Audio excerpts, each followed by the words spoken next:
예, 간단한 말씀을 조금 더 드리도록 하겠습니다. 12번 영상인데요. 제7장 위헌법률 심판에 관한 부분입니다. 제가 뭐 이때까지 위헌법률 심판에 관한 얘기는 여러 번 드려가지고 좀 익숙한 면이 있을 것 같은데요. 법원이 헌법재판소의 법률의 위헌 여부의 심판을 제청하는 것입니다. 법원이 하는 겁니다. 그죠? 법원이 한다는 것은 상당히 중요하다고 제가 말씀을 드렸죠. 12쪽에 보시는 바와 같이 1000건 정도 법원이 위헌법률 심판 제청을 했는데 그 중에 한 400건 정도가 인용이 된 겁니다. 12쪽 자료를 보시면요. 그죠? 어떻게 보면 헌법재판소는 법원의 위헌법률 심판 제청에 매우 반대하다. 그러니까 두 건, 이거 위헌이다 법원에서 이렇게 제청을 하면 그 중에 한 반 정도는 인용해 준다는 겁니다. 상당히 많은 겁니다. 그러니까 여러분이 변호사로서 일하시면서도 위헌법률 심판 재청 신청을 했다가 당신들이 재청 신청을 기각하면 난 68조 2항의 소원을 제기할 수 있어. 뭐 당신들이 재청하든지 말든지 알아서 해. 이렇게 말할 일이 아니다. 그죠? 법원이 재청을 해주느냐, 재청 신청이 기각되어가지고 68조 2항의 소원을 제기하느냐에 따라서 인용 결정의 수, 비율이 엄청나게 차이가 난다. 그죠? 그 68조 2항의 소원을 보시면 아시겠지만은 9천 건 정도의 68조 2항의 소원이 있는데 그 중에 인용된 거는 한 400건 정도 됩니다. 그죠? 위헌법률 심판 재청 사건은 1000건 중에 한 400건이고, 그죠? 이쪽은 한 9천 건 중에서 400건이고 인용률이 엄청나게 차이가 납니다. 위헌법률 심판 재청 절차는 결과는 법률의 위헌 여부가 재판의 전제가 된 때 위헌의 합리적 의심을 가지게 되면 법원이 재청 결정을 하고 재청 결정서의 정본이 대부분을 거쳐서 헌법재판소에 송부되는 이 절차를 말합니다. 이게 대부분을 거칩니다. 예를 들어 1심 법원에서 위헌법률 심판 제청을 하면은 결정을 하면은 그것을 다이렉트로 헌법재판소로 가지 않고 대부분을 거쳐서 대법원에서 헌법재판소로 보냅니다. 근데 이게 왜 문제가 되는가 하면은 옛날에는 87년도 헌법이 만들어지기 전에는 72년도 헌법 당시에는 대법원에서 한번 커팅을 했었습니다. 커트를 할 수 있었습니다. 그러니까 1심 법원이 위헌법률 심판 제청을 하면 대법원에서 봐가지고 다시 결정을 합니다. 다시 그 당시는 헌법위원회입니다만 위헌법률 심판 제청을 할 것인지 말 것인지를 대법원이 결정을 해서 하지 마라 라고 하면 안 한다는 겁니다. 그럼 지금하고 뭐가 다르냐? 지금은 대법원이 그런 결정을 할 권한이 없어요. 그냥 단순히 사실상 격리만 할 뿐이지 대법원이 커트를 할 수가 없다. 이건 굉장히 중요한 겁니다. 그죠? 이 점을 한번 생각해 보시길 바랍니다. 당사자의 신청으로도 할 수 있다. 라고 헌재법 41조를 당사자의 신청 또는 직권으로 이렇게 되어 있다고 말씀을 드렸죠. 그죠? 당사자의 신청권이 있다. 그 신청은 행정청도 할 수 있다. 그 신청을 행정청이 할 수 있다. 이거는 상당히 중요한 겁니다. 그죠? 왜 중요하죠? 행정청은 68조 1항의 헌법소원을 제기할 수 없습니다. 왜 제기할 수 없습니까?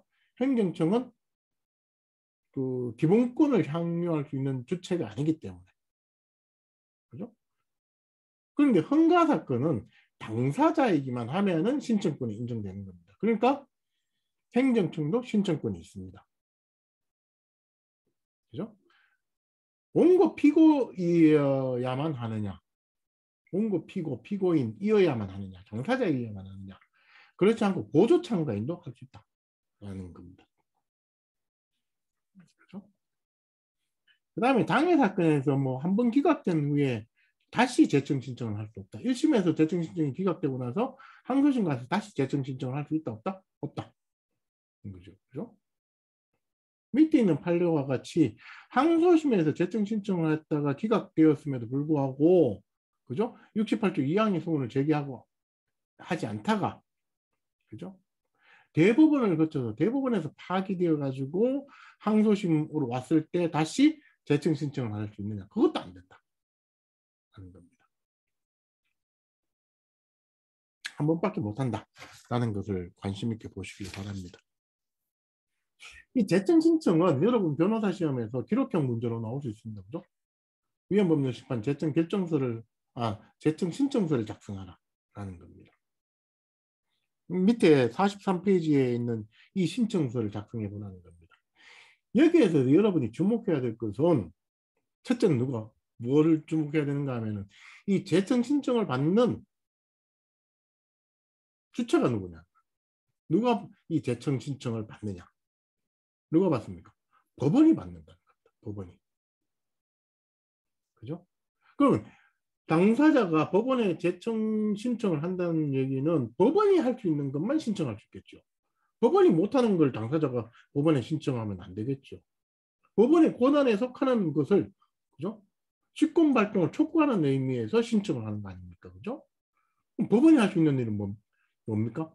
법률의 위헌 여부에 관해서 헌법재판소에 위헌 여부 심판을 제청하는 것. 그죠? 그러니까 당사자는 법원에 뭘 신청하는 겁니까? 법원이 헌법재판소에 법률의 위헌 여부에 관한 심판을 제청해 줄 것을 신청하는, 부탁하는 겁니다. 이걸 정확하게 이해하셔야 됩니다.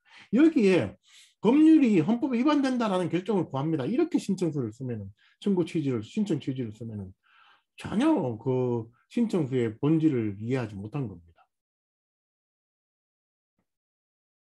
잘 이해하시길 바랍니다. 재청 신청서 사건 9단 53 자동차 운전면허 취소 처분 취소. 이건 뭡니까? 이건 본안 사건 번호입니다. 그죠? 재판이 계속 중이라고 했을 때 계속 중인 법원에 처분에 근거된 법령에 대해서 위헌 법률 심판 재청 신청을 하지 않습니까? 그럼 본안이 계속 중인 법원에. 그 본안 사건이 뭡니까? 2000 꼬표 9단 53호 사건입니다. 그죠?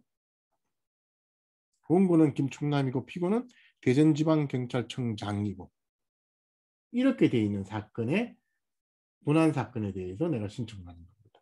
신청 취지는 도로교통법 몇 조는에 대한 위헌 법률 심판을 제청한다. 라는 결정을 해달라.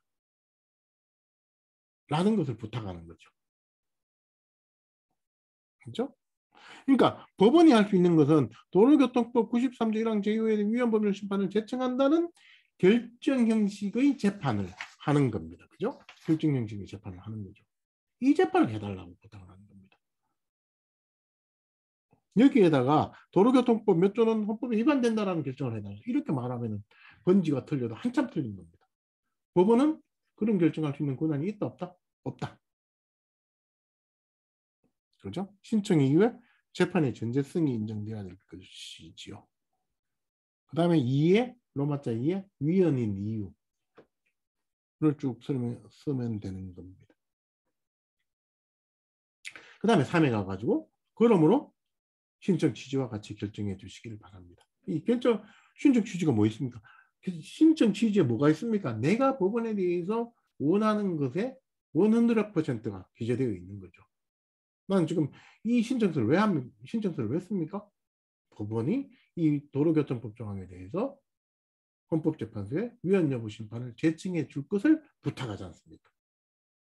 그 부탁의 취지를 이 신청 취지에 써놨으니까 내가 신청 취지에 부탁한 대로 결정을 해달라고 하는 겁니다. 이렇게 쓰면 됩니다.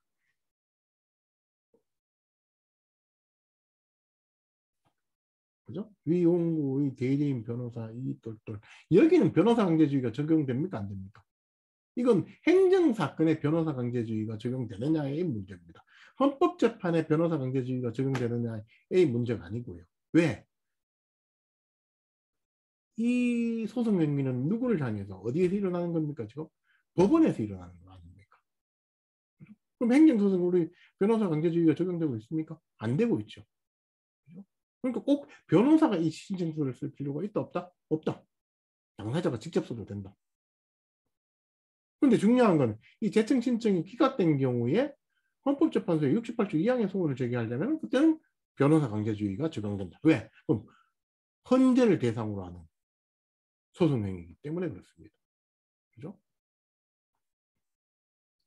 어디에 부탁을 합니까? 대전지방법원 행정부 기준.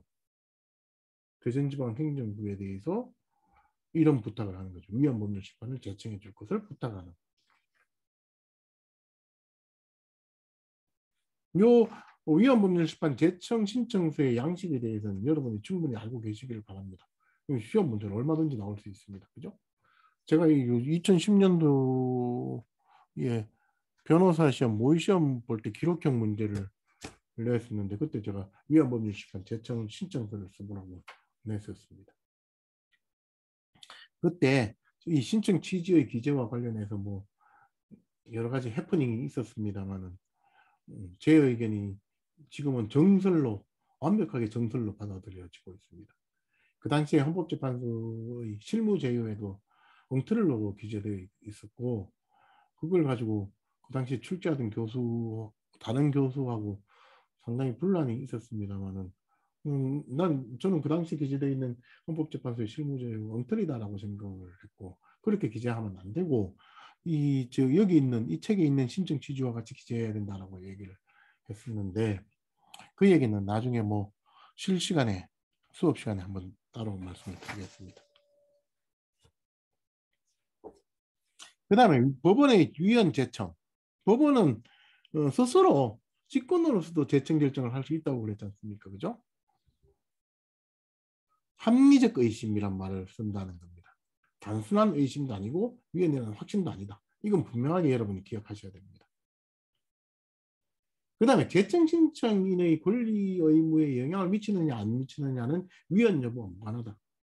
어떻게 보면은 제청 신청을 했는데 이거 위헌되면은 제청 신청인에게 도리어 불리한데? 라고 하더라도 위헌 제청 결정을 할 수 있다는 겁니다. 그 다음에 제청 신청에 대한 결정에 대해서는 항고할 수 없다.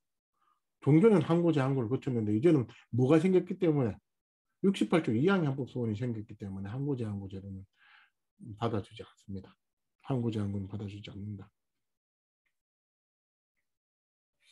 아까 제가 신청을 했을 때 100% 법원이 그걸 받아줬을 때의 이 주문을 신청 취지에 쓴다고 그랬지 않습니까? 그죠? 만약에 법원이 이 신청을 받아주면은 어떻게 주문을 낸다? 도로교통법 위헌 여부 심판을 제청한다. 이렇게 결정을 한다는 겁니다. 그런데 그 형식이 뭡니까? 대전지방법원 결정 아닙니까? 그죠? 헌재법 41조의 결정으로 제청하도록 되어 있죠. 그죠? 당사자의 신청 또는 직권에 의한 결정으로 위헌 여부 심판을 제청한다고 했죠. 그 결정이 여기 재판의 형식에 기재되어 있는 대전지방법원 결정, 이 결정하고 같은 의미라는 겁니다. 이게 판결이 아니라는 겁니다. 명령도 아니고 결정 형식으로 재판을 한다. 그 다음에 이 사건 번호가 여기 있는데 사건 이 코피 초기 34 이게 위헌법률 심판 제청 신청 사건 번호를 이렇게 붙여도 될 것 같은데 안 붙여 있네요. 요거는 신청 사건 번호입니다. 그죠? 본안 사건 번호가 아니고요.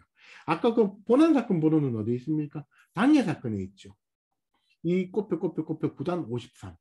요건 본안 사건 번호고 위에 있는 사건 요거는 신청 사건 번호다. 그죠? 그다음 뭐 사건의 개요, 관련 규정, 재판의 전제성 요 부분은 앞에 있는 거고 기본적으로 같습니다. 이 사건의 개요를 앞에 신청서에는 사건의 개요를 안 적었지 않습니까? 왜 안 적었겠습니까? 신청 사건은 본안 사건이 계속 중인 법원에 하죠. 본안 사건에 관해서 그 당해 법원이 이미 알고 있는 겁니다. 그러니까 그 당해 사건의 내용에 대해서 설명할 필요가 있다 없다? 없다. 그런데 그 제청 신청을 받아서 법원이 헌법재판소에 제청을 하는 경우에는 사건의 개요를 기재해야 됩니다. 왜 기재해야 되느냐? 헌법재판소는 그 본안 사건을 모르지 않습니까? 본안 사건을 모른다는 거 하나 하고 본안을 모른다. 그 다음 두 번째는 기록이 안 간다. 겁니다. 기록이 안 간다. 그러니까 만약에 법원이 위헌법률 심판 제청을 하면은 요 결정서만 어디를 거쳐서 대법원을 거쳐서 헌재로 가고 기록은 안 따라간다. 이걸 기억하셔야 됩니다. 기록이 안 따라가니까 헌재가 당해 사건의 내용을 파악하기 위해서는 뭐가 필요하다? 당해 사건의 내용을 설명해 줄 필요가 있다. 그래서 사건의 개요를 기재하는 거다. 이해하십니까? 왜 당해 사건의 개요를 이해할 필요가 있죠? 재판의 전제성 때문에 그렇습니다. 이 사건, 이 법률 조항이 당해 사건의 재판의 전제성이 인정되느냐 안 되느냐. 그 판단을 하려면은 그 사건의 내용이 이런 것인지 저런 것인지에 대해서 보아야 된다는 겁니다. 만약에 재판의 전제성이 문제가 안 된다면은 그냥 법률만 특정해가지고 위헌 여부에 관해서 판단해달라 이렇게 하면 되는 겁니다. 그렇죠?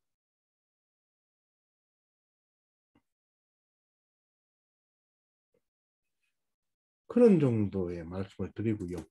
그 다음에 네 번째에 있는 거 재판이 정지된다는 겁니다. 이 재판이 정지된다는 얘기는 뭡니까? 법원이 위헌법률 심판 제청을 하고 나오면은 그 당해 사건을 계속 진행할 수 없다는 겁니다. 진행하면 안 된다는 겁니다. 원칙적으로는. 왜? 당해 재판에 적용될 법률 조항에 대해서 헌법재판소에 위헌 여부에 관해서 물어봤지 않습니까? 물어서 그 재판의 결론에 따라서 다시 재판을 진행해야 되는데 재판을 계속 진행해가지고 원고 패소 판결을 내려버리면 곤란하게 되겠죠. 그러니까 재판을 정지해놓고 그 문을 닫는다는 겁니다. 재판을 안 하고 헌재 결정이 있을 때까지 추정하는 겁니다. 정확하게는 거죠. 추정하는 겁니다. 그래놓고 헌재 결정이 오면 다시 재개, 리오픈 해가지고 재판, 헌재 재판의 헌재 결정에 따라서 다시 재판을 진행하게 된다는 겁니다. 그죠? 만약에 행정사건에서 법률이 위헌이라고 했으면 원고의 청구를 인용해야 되겠죠. 그런 정도의 상황이 된다. 재판이 정지된다. 그러니까 이 말은 재판이 정지된다는 가장 중요한 근거는 법원이 당해 사건의 재판의 전제가 되는 법률에 대해서 위헌이라고 의심하고 있다는 겁니다. 법원이 스스로 그 법률에 대해 위헌이라고 의심하고 있으면서 그 법률을 적용해서 재판을 하면 된다, 안 된다? 안 된다. 라는 것이 가장 중요한 이론적 기초입니다.